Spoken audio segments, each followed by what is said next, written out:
Cara, existe uma parte que é bem ruim de largar o CLT e é o que a maioria das pessoas não conta. Ninguém te fala isso, na verdade.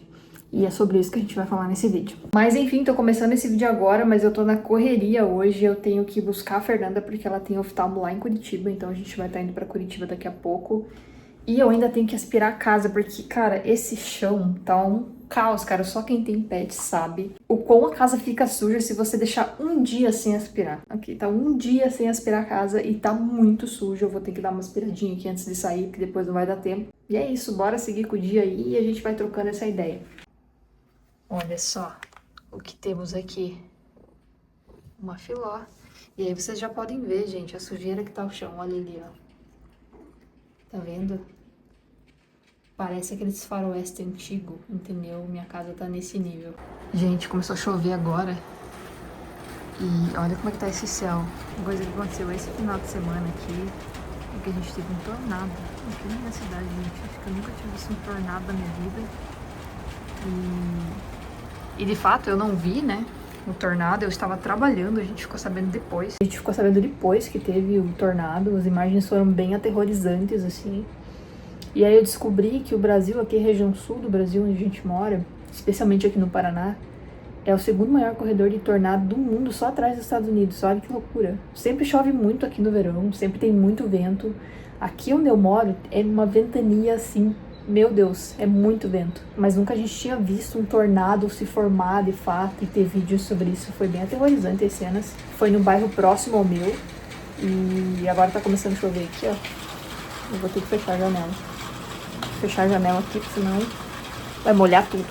Mas enfim, galera, graças a Deus aqui em casa não aconteceu nada, tudo certo. Foi num bairro próximo, mas assim, dá dó, né? Nossa, destruiu bastante coisa, assim. E chuva com vento, assim, dá sempre muito medo. Mas é isso, já tô me enrolando aqui, né? Deixa eu acender essa luz. Já tô me enrolando bastante aqui. Eu vou aspirar essa casa rapidinho, trocar de roupa e sair buscar a Fer, porque senão a gente vai se atrasar.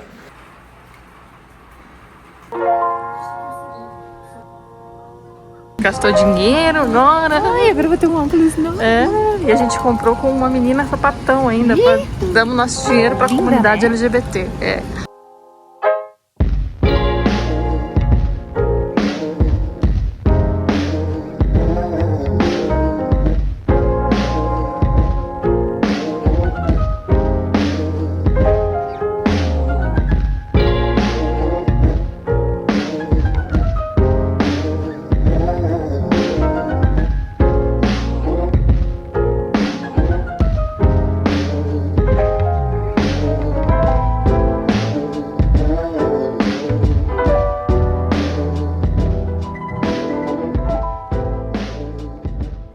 Já estamos aqui no outro dia, como vocês podem ver, e eu tô aqui sentadinha aqui, ó, trabalhandinho como sempre, né, gente? Essa é uma das coisas que a gente vai falar, inclusive, é que quando você trabalha pra você, você nunca desliga, né? Mas enfim, eu fiz uma lista aqui de coisas, e eu acho que vocês vão gostar bastante. Eu vou posicionar a câmera aqui e a gente vai conversar. Mas enfim, galera, é uma lista um tanto quanto grande de tópicos que eu tenho aqui, e é um assunto tanto quanto polêmico, porque as pessoas acham que trabalhar pra si é mil maravilhas, empreender é mil maravilhas, é tudo lindo.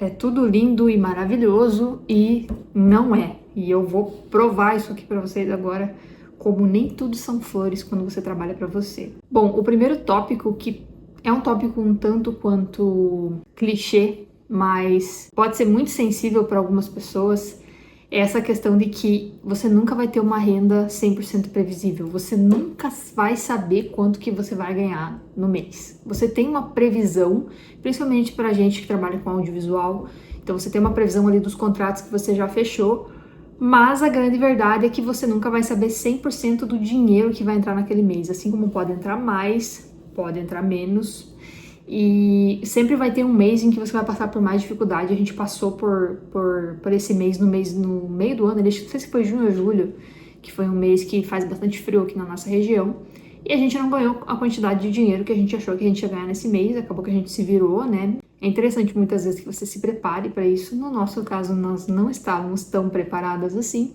Acabou que deu tudo certo, mas é um mês que, se você deixar entrar na sua mente essa questão de ficar um pouco sem dinheiro, ganhar menos dinheiro do que você espera, você entra numa espiral negativa muito forte. Então, essa falta de previsibilidade para algumas pessoas pode ser um grande problema. Tem pessoas que estão acostumadas a ganhar aquele valor ali todo mês, ela faz conta pensando naquele valor, ela gasta aquele valor, e aí quando ela se depara com uma situação em que ela está trabalhando para ela, que ela não tem previsão nenhuma do dinheiro que vai entrar, ela entra em colapso. Tem que ter uma inteligência emocional muito forte nesse momento, porque pode ser que você acabe colapsando e as coisas comecem a ir de mal a pior. Uma outra coisa que eu sempre comento com os meus amigos que são autônomos também é essa questão de que você nunca desliga. Assim, quando a pessoa é CLT, ela trabalha ali durante a semana, segunda, sexta, segunda, sábado, e aí chega final de semana, ela desliga, ela esquece do trabalho. Se tem algum problema lá no trabalho dela, não é problema dela, não é ela que em tese tem que resolver isso. Ela consegue se dar esse luxo de desligar e não pensar em mais nada. E quando você trabalha para você, você basicamente não desliga. Se algum problema acontece, a responsabilidade é completamente sua. Então você precisa resolver aquilo muitas vezes. E você tá sempre pensando em como ganhar mais dinheiro, em como fazer mais dinheiro entrar desse lado, em como diminuir um custo desse lado aqui. Você tá sempre tendo ideias, principalmente quando você faz uma coisa que você gosta. Então, tudo pra você, principalmente pra mim que trabalho com audiovisual, tudo pra mim muitas vezes vira referência, vira conteúdo. Às vezes eu tô rolando feed e no momento que é pra ser um momento de distração minha, pra eu dar risada, ver um Reels ali, dar risada, às vezes eu pego uma ideia e já começo a pensar muito naquilo. Então, o fato é que você nunca desliga. Mesmo quando você tá descansando, você tá num tempo ocioso, atualmente, às vezes ela te manda com uma ideia, ela te manda com um pensamento, ela lembra de alguma coisa, você meio que não desliga, entendeu? E isso também pode gerar uma carga emocional muito grande e algumas pessoas não conseguem lidar bem com isso. O terceiro ponto é que tudo que você faz é responsabilidade sua. Se você faz uma coisa boa, parabéns, os parabéns vão todos pra você, você merece isso, lindo, maravilhoso. Mas se você faz uma coisa que dá errado, a culpa também é sua e você tem que lidar com isso. Então imagina que você é um adulto, você presta um serviço pra alguém, que é o meu caso, e se eu fizer alguma coisa de errado, se eu errar, a responsabilidade é completamente minha e é eu, de adulto para adulto, que vou ter que me acertar com a pessoa que me pagou para fazer aquele serviço. Então você carrega uma responsabilidade muito grande. Eu trabalho com casamentos, né? A gente trabalha com eventos de uma maneira geral. Não só com isso, né? Mas é o que a gente mais faz. E aí se você parar pra pensar, cara, a pessoa quando ela contrata você pra fazer um vídeo do casamento dela, seja a forma que for, ela tá colocando nas tuas mãos a responsabilidade, talvez, do dia mais importante da vida dela. As pessoas planejam casar muitas vezes por 1 ano, por 2 anos, às vezes elas planejam o dia do casamento, o momento do casamento. É a realização de um sonho, é um momento único. Muitas vezes as pessoas casam, muitas vezes não, né? Sempre as pessoas casam não pensando em casar de novo. Então imagina a responsabilidade que você tem de garantir com que todo o seu equipamento esteja em dia naquele momento e garantir que você não vai falhar e garantir que você vai entregar o melhor conteúdo possível, que a pessoa vai gostar até porque ela te pagou. Então você carrega essa responsabilidade. Se alguma coisa acontecer de errado, é você que tem que resolver. Não existe um RH, não existe um supervisor, alguém que vai resolver o problema para você. É você que vai. E muitas vezes isso pode ser um peso para as pessoas. Tem algumas pessoas que não conseguem lidar com isso. Elas preferem ganhar menos dinheiro e ter a segurança de receber um salário e não se estressar. Porque tudo isso que eu tô falando pra vocês, isso gera uma carga de estresse na pessoa, em qualquer ser humano, assim. E aí se você acumula uma coisa em cima da outra, isso vira uma carga de estresse maior. E é aquela história que eu falei, não é todo mundo que consegue lidar. Outra coisa que você é obrigado a fazer, que não é muito legal, mas você é muito obrigado a fazer, é que você tem que fazer todas as funções da sua empresa, principalmente quando você tá começando. Cara, você tem que atender cliente, você tem que cuidar do financeiro, você tem que se preocupar em fechar as vendas, então você tem que fazer toda a questão do marketing ali do teu negócio. Você tem que se organizar muitas vezes com tudo, no nosso caso, com equipamento, com memória de equipamento, com dinheiro, assim, é muita coisa que você tem que lidar, você tem que fazer tudo, e se você não fizer, se você começar a desejar em algumas áreas, você vai sentir falta disso depois e você vai se perguntar, cara, por que eu não me organizei? Por que eu não fiz isso? Por que eu não me preparei? Então, são muitas coisas para fazer e acaba que tudo vira demanda, né? Eu sempre falo isso, quando você trabalha para você, tudo é demanda. Eu trabalho com criatividade, então quando eu sento para consumir um conteúdo, eu considero trabalho, porque como eu preciso ter criatividade no meu trabalho, eu preciso de referência, e consumir conteúdo para mim muitas vezes é ter referências, é criar novas referências. Então tudo se torna demanda. E aí você tem que lidar com todas as demandas do teu trabalho. Você é o dono do teu negócio, você é a pessoa que cuida do marketing, você é a pessoa que vende, você é a pessoa que organiza o financeiro e mais a tua vida pessoal. Cara, quando você vê, é muita coisa nas suas costas. E se você não se organizar, você pode se perder, você pode se sentir muito sobrecarregado. Conheço algumas pessoas que saíram do CLT, foram pro autônomo, abriram o CNPJ, começaram a ganhar mais dinheiro e largaram e voltaram pro CLT por conta da carga de estresse. É muita coisa que você tem que fazer e a responsabilidade é tua. Não é todo mundo que está preparado para lidar com isso. E agora, já falando desse tópico do estresse, eu acho que você precisa aprender, esse é um ponto negativo, que você tem que aprender muito rapidamente, senão você perde a mão. E o que acontece muitas vezes quando você empreende? Se você perder a mão por 1 mês ou 2 meses, isso pode significar que no próximo mês você já não vai ter mais dinheiro. Então, uma coisa que você precisa fazer muito rapidamente, eu considero um ponto negativo, porque às vezes você não tem tempo para se desenvolver, você precisa fazer ele na pressa, é essa questão do autogerenciamento emocional. Cara, você lida com muitas coisas, você lida com muitos estímulos, até essa questão de ganhar um pouco mais de dinheiro, você começa a ganhar mais, você tem mais vontade de gastar. E aí as pessoas não conseguem diferenciar faturamento de lucro, né? Então, nesse começo é muito fácil você se perder, é muito fácil você se emocionar, você achar que você tem uma quantidade de dinheiro que na verdade você não tem, porque o dinheiro que é teu é diferente do dinheiro que é do teu negócio. Você tem que calcular muito bem quais são os seus custos, quanto que o teu negócio custa para operar por mês. E aí você tem que ver a questão do fluxo de caixa que você tem que ter, porque você tem que ter um dinheiro para investir muitas vezes, mas a metade do dinheiro que você ganha muitas vezes não fica com você. Esse é um dinheiro que, cara, você tá ali pagando os seus custos e investindo em novos equipamentos, investindo na sua empresa para que você consiga melhorar a qualidade do seu serviço e ganhar mais dinheiro. E muitas vezes, se a pessoa se emocionar nesse começo ali, cara, ela pode se endividar. E aí é muito rápido com que você ganha dinheiro e é muito rápido você perder todo esse dinheiro. Se você não souber gerenciar muito bem as suas emoções, pode ser um caminho sem volta. E aí, ao mesmo tempo, se você parar para pensar em tudo isso que eu te falei, muitas vezes você cria uma pressão em você de que você não pode errar. Porque se você errar, você vai voltar para trás. Porque muitas vezes, quando você larga o CLT, tudo que você não quer é voltar para o CLT. Então, você não pode errar, porque se você errar, se você começar a ir por um caminho onde você tá vendo que o negócio não tá bom ali, você vai ser obrigado a voltar pro CLT. E esse senso de regresso, de ter que regredir, é uma coisa muito ruim pra gente, né? Não que CLT seja uma coisa ruim, mas é que quando você quer muito trabalhar pra você, você não quer ter que voltar pro CLT. Então, automaticamente você não pode errar. Automaticamente você cria uma pressão muito grande, você coloca uma pressão muito grande nas suas costas e ter que fazer as coisas, ter que dar certo. E aí muitas vezes você se pega numa situação em que você não consegue relaxar, cara, porque a tua mente não desliga, entendeu? Você tem medo de voltar pra trás, medo de regredir. E você não consegue relaxar, cara. Você pensa que você tem que estar trabalhando o tempo inteiro, que você tá fazendo alguma coisa de errado se você não estiver trabalhando. Inclusive, mais um tópico aqui agora que eu já vou aproveitar e vou emendar nesse. Quando você para de trabalhar no CLT, a sensação que você tem é que você tá fazendo uma coisa errada todo dia. Porque em tese, assim, pelo menos no meu trabalho, hoje eu trabalho menos e ganho mais do que eu, ganhava no CLT. Eu trabalhava mais e ganhava menos. Então a sensação que eu tenho às vezes é que eu tô fazendo alguma coisa de errado se eu não estiver fazendo nada. Eu tô fazendo alguma coisa errada por ter acordado um pouco mais tarde hoje. Sendo que essa é uma das partes boas de você ser autônomo, você meio que escolhe os seus horários. Então para pensar na quantidade de coisas que a tua cabeça pode criar e o quão difícil isso pode ser. Outra coisa muitas vezes é que a pessoa ela trabalha em casa. O meu caso é que eu trabalho em casa, né? Então é muito difícil trabalhar em casa, gente. Eu achava que não era tanto assim.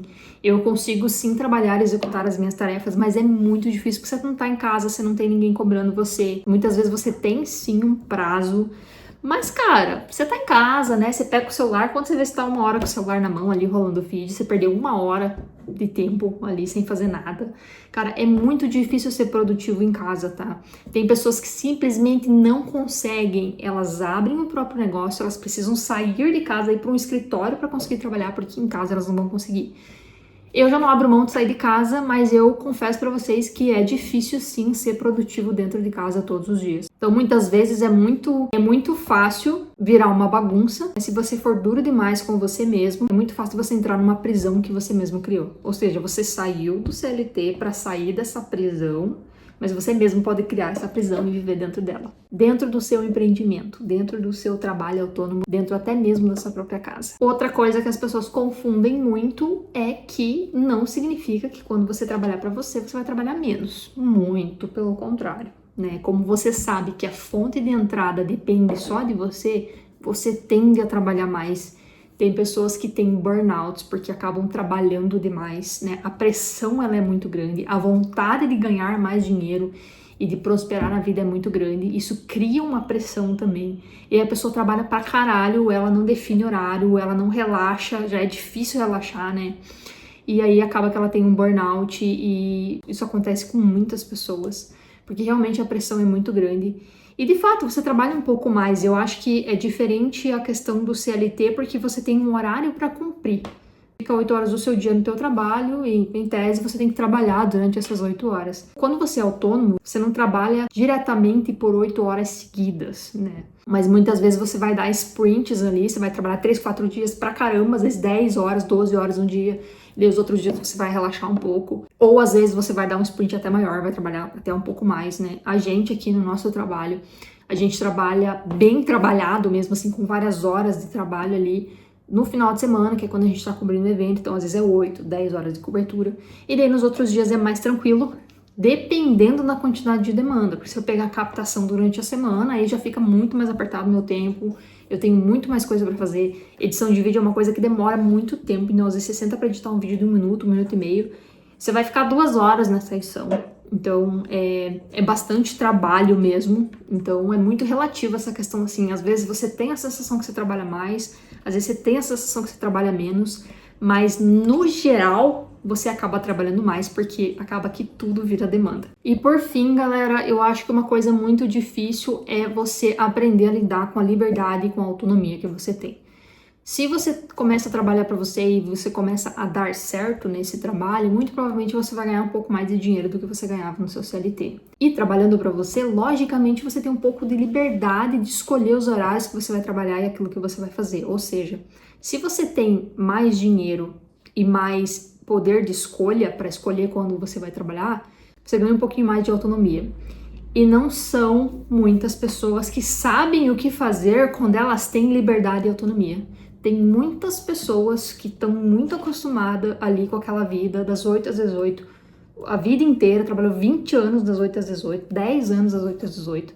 E aí quando você dá para ela um pouquinho de liberdade e autonomia, ela não sabe o que fazer com aquilo. Então, muitas vezes lidar com o poder de escolha é uma coisa difícil. Não é para todo mundo, não é todo mundo que consegue. Tem gente que prefere ser mandado, assim, tem gente que prefere, gente. Acho que a gente tem que lidar com o fato de que não é pra todo mundo, não é todo mundo que quer. Tem gente que prefere ter uma rotina, chegar no trabalho, saber exatamente o que vai fazer, do que muitas vezes ter que escolher aquilo que vai fazer, ter que planejar aquilo que vai fazer. Tem pessoas que não lidam bem com isso, gente. É assim, liberdade e autonomia não é pra todo mundo. Cara, se você pegar uma pessoa mais velha, por exemplo, que trabalhou a vida inteira, e falar pra ela, cara, agora você tem liberdade, você tem autonomia, ela não vai saber o que fazer. Assim, muito provavelmente ela vai fazer um monte de trabalho manual na casa. Quantas pessoas de idade que você conhece que ficam limpando a casa, limpando o carro, fazendo as coisas na casa? Porque elas não sabem o que elas vão fazer com aquilo, entendeu? Acho que as pessoas não desenvolvem isso ao longo da vida. A gente aprende muito a ser o tipo de pessoa que segue regras e que segue ordens, e a gente muitas vezes não sabe aquilo que a gente quer pra gente. Acho que isso tem uma conexão muito com não conhecer a si mesmo, mas não é todo mundo que lida bem com liberdade e com autonomia. Muitas pessoas vão confundir liberdade e autonomia com aproveitar a vida, e aí no lugar delas escolherem fazer aquilo que é bom pra elas, muitas vezes elas vão viver como se fosse férias, entendeu? Elas vão tratar o trabalho autônomo, o empreendimento delas como se fosse férias, como se fosse tudo lindo, maravilhoso, agora não preciso fazer mais nada. É uma coisa muito difícil, não são todas as pessoas que conseguem lidar com isso. E assim, todos esses tópicos aqui são coisas que eu percebi durante esse último ano, né, trabalhando de casa, trabalhando pra mim mesma. Teve vários momentos em que eu me senti muito pressionada e eu não sabia a quantidade de dinheiro que ia entrar no próximo mês. em que eu tive que aprender a lidar. Eu acho que a parte mais importante de você trabalhar para você é esse gerenciamento emocional. Você não pode se desesperar, ao mesmo tempo que você tem que planejar, você não pode se apegar muito aos planos, porque as coisas mudam. Você tem que meio que entender que por mais que você planeje um caminho, você está seguindo por esse caminho, tudo pode mudar, porque novas oportunidades podem aparecer. E muitas vezes, quando você trabalha para você, se você está numa situação difícil, você não tem opção. Às vezes você tem que agarrar essa oportunidade aqui, por mais que você tenha pensado que seria essa daqui. Então, acho que esse gerenciamento emocional, ele é muito importante, né? Eu sou uma pessoa que eu escrevo todos os dias no diário, eu tenho uma rotina ali onde eu coloco pra fora tudo que eu tô pensando, tudo que eu tô sentindo. Acho que isso me ajuda bastante. Eu consigo identificar hoje o que é um pensamento sabotador, quando que eu tô me sentindo com medo de alguma situação, como que aquilo pode me prejudicar muitas vezes. Mas isso é uma coisa que eu venho praticando há muito tempo, né? Já faz aí 3, 4 anos que eu escrevo no diário. E eu acho que se você quer empreender, se você quer ser autônomo, quer largar a CLT, é uma coisa que você tem que prestar atenção nesse gerenciamento emocional e entender que nem tudo são flores. Tem sim a parte boa, se vocês quiserem eu faço um vídeo falando da parte boa, né? Tem sim a parte boa, mas é importante saber que nem tudo são flores e que não é pra todo mundo e tá tudo certo, gente. Não, infelizmente não é todo mundo, infelizmente ou felizmente, né? Nem sei se eu tenho uma opinião formada sobre isso. Não é pra todo mundo e tá tudo certo, cara. Acho que cada um tem que fazer aquilo que faz bem pra si e o importante é ser feliz, não é mesmo? Eu espero que vocês tenham gostado desse vídeo. Não esquece de deixar o like aqui e se inscrever no canal se você quer acompanhar mais conteúdos como esse. Eu tô tentando manter a consistência esse ano aí no YouTube, vamos ver como é que vai ser. E é isso. Se inscreve no canal, deixa o like e a gente se vê no próximo vídeo.